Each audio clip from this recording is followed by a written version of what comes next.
Sebelum melanjutkan, jangan lupa subscribe dulu, terima kasih. Bab 371 kebenaran terungkap. Setelah kata-kata Raja Katak Hitam diucapkan, wajah Liu Zizun juga tampak sangat jelek. Pada saat yang sama, tatapan semua orang tertuju pada Liu Zizun, dan mata mereka juga tampak sangat aneh. Karena, di saat seperti ini, orang yang seharusnya paling menonjol memang Liu Zizun, tetapi setelah menghadapi situasi yang berbahaya seperti itu, dia tidak menonjol. Itu tidak dapat dihindari dan menyebabkan beberapa orang kecewa. Setelah itu, Raja Katak Hitam tidak lagi memperhatikan Liu Zizun.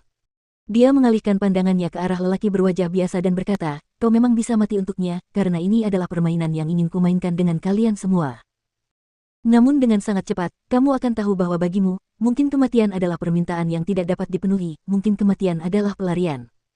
Landak, aku serahkan bocah ini padamu. Tidak perlu aku mengatakan apa yang harus kulakukan, kan?" Setelah itu, Raja Katak Hitam melihat binatang buas lain yang memiliki duri tajam di sekujur tubuhnya. Binatang buas itu adalah salah satu dari dua binatang buas alam surga. "Rajaku, serahkan saja ini padaku." Binatang landak mengerikan itu memiliki tubuh yang sangat besar dan senjata tajam ada di mana-mana di tubuhnya. Terutama cakarnya. Itu seperti senjata pembunuh. Ah! Setelah sampai di depan pria itu, ia mengangkat kakinya dan menendangnya ke tanah. Tak lama kemudian, ia berkata dengan nada yang sangat aneh dan tatapan yang menakutkan, "Jangan khawatir. Aku akan membuatmu mengingat sisa rasa ini tanpa henti dan kehidupan ini tidak akan pernah kau lupakan." Hus tiba-tiba, monster landak menyerang dengan tiba-tiba dan cakarnya yang tajam menusuk punggung pria itu dengan ganas.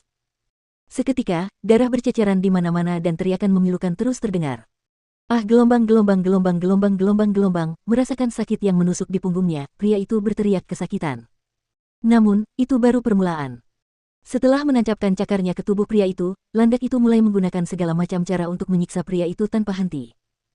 Tingkat kekejamannya membuat orang-orang tidak berani menatap lurus, dan bahkan kulit kepala Chu Feng pun mati rasa. Harus dikatakan bahwa dalam hal kekejaman, manusia masih sedikit lebih rendah daripada binatang buas. Hewan-hewan yang haus darah benar-benar terlalu buas. Saat disiksa oleh monster landak, dengan sangat cepat, darah berceceran di sekujur tubuh pria itu dan anggota tubuhnya tidak lengkap, dan seperti yang diprediksi oleh Raja Katak Hitam, pria itu mulai mengemis. Dia tidak mengemis untuk hidup, tetapi mengemis untuk mati karena dirinya yang sekarang memang lebih baik mati daripada hidup. Namun, bagaimana mungkin Raja Katak Hitam yang memiliki kebencian yang tak tertandingi terhadap manusia, dengan mudah melepaskannya? Pria itu masih selalu disiksa, dan setelah darah pria itu habis, kesadarannya diekstraksi dan disiksa. Kesadarannya baru mau berhenti setelah pikiran pria itu runtuh dan hancur total. Keberanian yang patut dipuji, tetapi kegigihannya tidak terlalu hebat. Dia meninggal begitu cepat.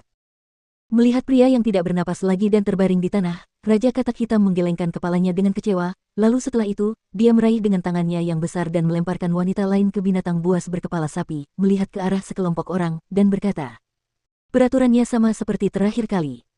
Selama seseorang bersedia menukar nyawa dengan nyawa, gadis ini tidak hanya akan dapat terus hidup, dia bahkan dapat terhindar dari dipermainkan dan disiksa."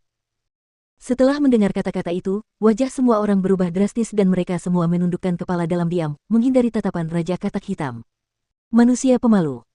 Raja Katak Hitam awalnya tersenyum mengejek, lalu setelah itu, berbalik dan berkata kepada binatang buas berkepala sapi, "Sapi kecil, kali ini, kau boleh bermain sesuka hatimu. Ingat, bermainlah sampai mati, dan jangan menahan diri." "Terima kasih, Rajaku." Dan mengapa monster berkepala sapi itu menahan diri ketika ia sudah terbakar dalam api nafsu? Ia menanggalkan pakaian si cantik dengan cara yang sangat terlatih, kemudian setelah itu, mulai mempermainkan si cantik itu dengan kasar di hadapan orang banyak. "Ah, gelombang, selamatkan aku. Tolong. Ah, gelombang, sakit. Ah, gelombang. Pada saat itu, si betina mulai melolong dengan suara yang sangat keras dan menusuk jantung. Terlihat jelas penderitaan macam apa yang tengah ia tanggung. Namun, tak seorang pun peduli. Karena mereka tidak ada hubungan apapun, siapa yang rela mengorbankan nyawa mereka untuk menyelamatkannya. Apalagi setelah melihat betapa menyedihkannya pria sebelumnya disiksa, hal seperti itu tidak mungkin terjadi lagi. Jadi, setelah sekian lama mengalami penyiksaan yang kejam, wanita tragis itu akhirnya meninggal karena kekuatannya yang tidak mencukupi, dan proses kematiannya tidak jauh lebih baik daripada proses kematian pria itu. Ah, manusia memang lemah. Mereka akan segera tamat. Kuda kecil, kau juga telah melakukan tugas mata-mata yang hebat, jadi aku akan memberikan yang ini dan kau bisa menanganinya. Terima kasih, Rajaku. Tepat saat Raja Katak Hitam selesai berbicara, seekor binatang buas berkepala sapi berjalan keluar dari salah satu sisi istana. Meskipun itu adalah kepala kuda, orang masih bisa melihat betapa bahagia dan gembiranya dia saat itu. Jadi sepertinya sebagian besar binatang buas mendambakan rasa keindahan manusia. Gadis ini benar-benar tidak buruk. Aku akan menghadiahinya padamu. Setelah mencari beberapa saat, Raja Katak Hitam benar-benar mendaratkan tatapannya ke Sialer. Cakar besarnya menyapu udara, dan Sialer melayang dan mendarat dalam pelukan monster berkepala kuda itu. Ah, tidak, tidak. Selamatkan aku, selamatkan aku. Sialer tidak pernah menyangka bahwa dia akan menjadi korban berikutnya. Selama dia memikirkan adegan wanita sebelumnya yang disiksa sampai mati oleh monster berkepala sapi, dia akan hancur berkeping-keping. Namun, tidak peduli seberapa keras dia berteriak minta tolong, tidak ada seorang pun yang peduli padanya. Melihat bahwa monster berkepala kuda itu akan menarik roknya dan bersiap untuk melakukan kekerasan padanya, dia hanya bisa mengalihkan pandangannya ke Liu Zizun dan berkata, "Senior Liu, cepat selamatkan aku." Tapi orang macam apa Liu Zizun itu? Bagaimana mungkin dia rela mengorbankan nyawanya sendiri untuk orang seperti dia? Jadi wajar saja, dia memutuskan untuk menundukkan kepala dan mengabaikannya. Liu Zizun, dasar bajingan. Sungguh sia-sia menolongmu. Apa kau tidak akan menyelamatkan mereka yang dalam bahaya besar? Kalau kau masih tidak menyelamatkanku, aku akan umumkan apa yang telah kau lakukan dan biarkan semua orang tahu semua hal yang telah kau lakukan, dan biarkan semua orang tahu orang macam apa kau ini. Sialer mulai berteriak dengan gila. Sialer, jangan bicara omong kosong. Hal-hal apa yang perlu aku, Liu Zizun, takuti untuk diungkapkan olehmu? Ekspresi Liu Zizun sedikit berubah dan dia bertanya dengan dingin. Baiklah. Sialan Liu Zizun, apakah kau benar-benar berpikir aku tidak berani mengatakannya? Dari ujung kepala sampai ujung kaki, kau adalah orang yang palsu dan tercela. Kau berbohong padaku, dan mengatakan bahwa kau sudah ditetapkan menjadi kepala vila masa depan oleh kepala vila saat ini, dan dari situ, kau mencuri tubuhku. Setelah itu, kau memaksa dan menyuapku untuk membantumu melakukan beberapa hal yang tidak dapat diungkapkan. Maksudmu aku hanya bicara omong kosong. Baiklah, aku tidak akan membicarakan masa lalu, aku akan membicarakan masa kini. Kau ingin aku mengundang Chu Feng makan, lalu menuduhnya ingin memperkosaku. Apakah itu semua sudah kau rencanakan? Tidakkah kau pikir aku tidak tahu apa yang kau pikirkan? Kau hanya merasa iri terhadap hubungan dekat Chu Feng dan Junior Ziling. Jadi kau memikirkan cara seperti ini untuk menjebak Chu Feng. Aku buta, dan aku benar-benar mempercayai janji yang kau tetapkan padaku untuk melakukan hal yang tidak bermoral seperti itu. Melihat bahwa Liu Zizun tidak mau keluar dan membantu, Sialer tidak menahan diri dan menyatakan semua tindakan yang dilakukan oleh Liu Zizun secara rinci. Apa? Ini tidak benar, kan? Liu Zizun benar-benar sangat tercela.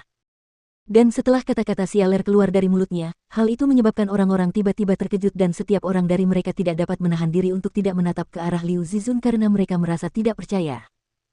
Lagi pula, di jalan ini, Liu Zizun berpura-pura begitu saleh, dia berpura-pura dipenuhi dengan aura keadilan. Jika apa yang dikatakan Sialer benar, bukankah itu berarti bahwa Liu Zizun sebenarnya adalah seorang penipu? Seorang munafik. Kenyataannya, bahkan mata indah Ziling sedikit bergetar dan dia tak dapat menahan diri untuk menatap Chu Feng. Melihat itu, Chu Feng terkekeh dan berkata, "Lihat. Sudah kubilang, aku dijebakkan." Ziling mengerutkan bibirnya, dan setelah melotot tajam ke arah Chu Feng, dia berkata, "Kamu juga bukan orang baik." Setelah berbicara, dia menoleh dan tidak lagi memperhatikan Chu Feng. "Sialer, kau benar-benar tahu cara mengarang cerita. Apa kau benar-benar berpikir bahwa semua orang akan percaya pada kebohongan bodohmu?"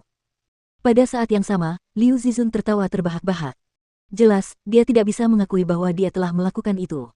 Tentu saja, semua orang dapat menentukan apakah kata-kataku benar atau salah. Aku hanya ingin memberi nasihat kepada saudara-saudariku.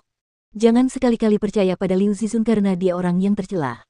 Sebagai murid nomor 1 di villa bergengsi, dia melihat juniornya sendiri dianiaya oleh orang lain tetapi hanya menonton dari samping dengan tangan di lengan bajunya. Itu membuatnya tidak layak menjadi murid nomor 1 di villa bergengsi. Sialer berteriak histeris, mengekspresikan kemarahannya saat ini. Sebelum meninggal, dia masih ingin Liu Zizun kehilangan semua reputasinya. Namun, itu tidak dapat mengubah takdir. Sebelum dia selesai berbicara, monster berkepala kuda yang memiliki nafsu yang kuat mulai menyerangnya. Dengan itu, Sialer menjadi wanita kedua yang dikorbankan dengan menyedihkan. Namun Chu Feng tidak mempunyai sedikit pun rasa simpati, sebab terhadap musuh-musuhnya, Chu Feng hanya merasakan kebencian tanpa memandang jenis kelamin.